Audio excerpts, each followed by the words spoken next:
बारे में, तो संरचना कहाँ से आता है? कभी माइंड में आया होगा कि संरचना कहाँ से आता है? आता है कैसे संरचना? जितने भी अपने पास फंक्शन जुड़े हैं नंबर सारणी में, एस है, पी है, बी है, सबकी संरचनाएं अलग अलग होती हैं, क्या होती हैं? कैसे कैसे होती हैं? अगर अपन इसकी बात करें तो अगर अपन संरचनाओं की बात करते हैं तो कैसे कैसे होती है? जैसे अपन जानना चाहेंगे कि एस की संरचना कैसी होती है, पी की संरचना कैसी होती है, एस की संरचना गोलाकार होती है, इसमें एक कक्षक होता है, इसकी संरचना नॉर्मल होती है। पी की संरचना डंबलकार होती है या डंबल आकार जिसको बोलते हैं। तीन प्रकार से होता है, एक्स वाई जेड। डी की संरचना भी कैसे होती है? दो डंबल के समान, दो डंबल के समान, दो डंबल आकार होती है, सही बात, दो डंबल के आकार की होती है। डी में कितने कक्षक होते हैं? चार।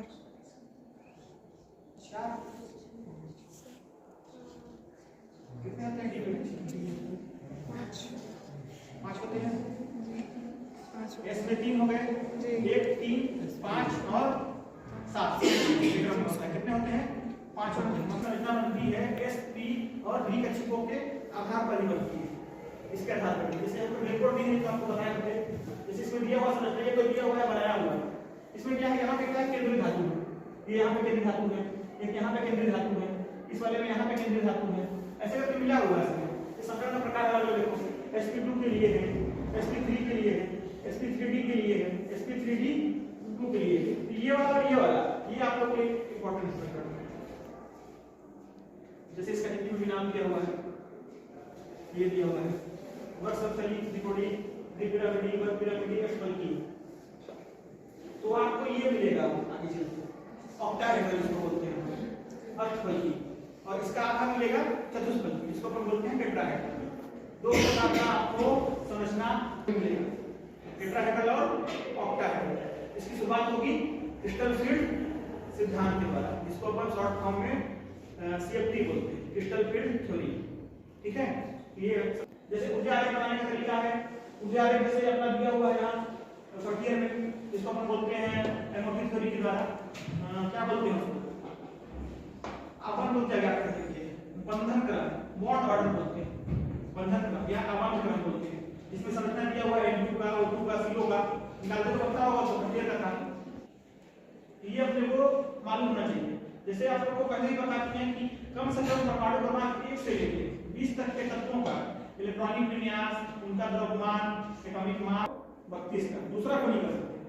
ये आप लोग 15 वाले का मान लीजिए, 15 के आगे का निकाल के नहीं, क्योंकि जो अपना मतलब कक्षा चलता है वो 2, 8, 18, 32 के आधार पर ही चलता है।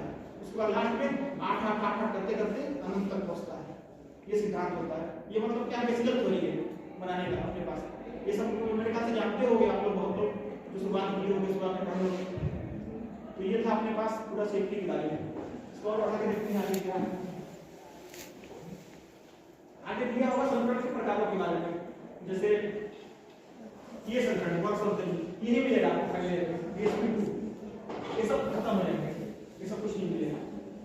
आगे वाले में सिर्फ और सिर्फ डीएसपी संरचना मिलेगा, और डीएसपी संरचना सिर्फ और सिर्फ समतुल्य यौगिकों में पाए जाते हैं, जिसको हम लोग कार्ब मेटालिक कंपाउंड कहते हैं, कार्ब धात्विक यौगिक। फाइनल ईयर का पहला चैप्टर।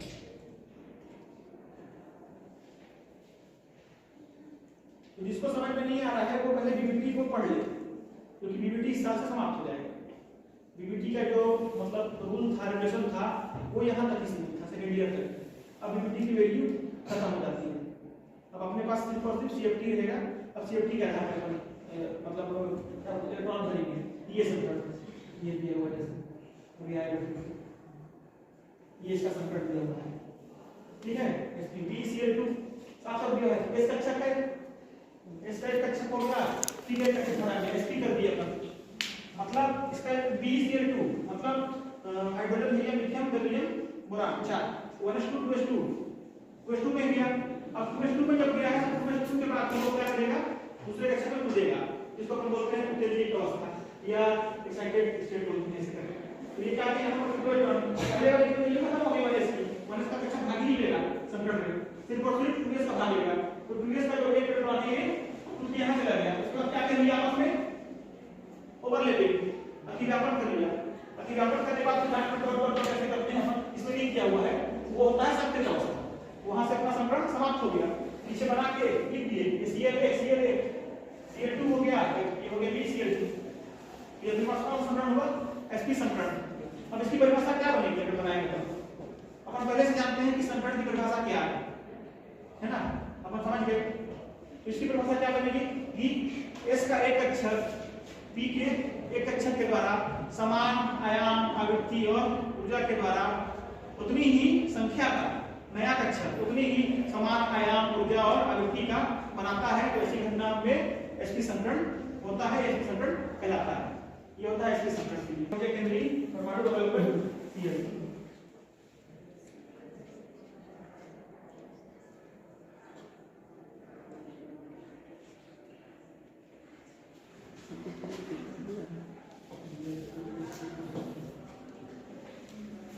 ये यहाँ पे हो गया BF3 के लिए sp2 संकरण। अब इसके बारे में बताओ आपको फिर दिख रहा है कैसे कैसे हुआ। ठीक है, दो कौन सा संकरण हुआ? sp2 ही ना हुआ, तो क्या हुआ? P का दो कक्षक हुआ, इसका एक कक्षक हुआ, sp2 हो गया। इसी प्रकार का बाकी भी रहेगा सब कुछ है। अब समझ में आ गया वो संकरण बन जाएगा ना, नहीं बनेगा?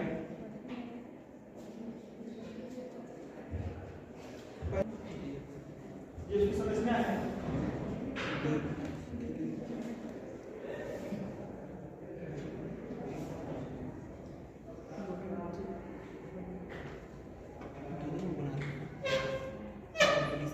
sp3 है CCl4 के लिए।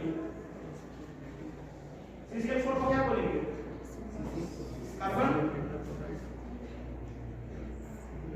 बोलो ये जुड़ा हुआ आ गया। इसका स्टेप निकाला वैसे S का एक कक्षक हो गया, P का तीन कक्षक हो गया, sp3 हो गया। सेम सिचुएशन आ गया। पहले में कार्बन कर लिया, कार्बन का 6 1:2 2p2 2 4 6 2s को ले लिया 2s में 2 2p में 2 दो इसमें कम हो गया, दो को घर किसमें कर लिया S का एक कक्षक, फिर उसमें कूद गया, अतिव्यापन कर लिया आपस में। अतिव्यापन करके फिर S का एक कक्षक P के तीन कक्षक से बना दिया Cl 4 से फिट हो गया एक कार्बन।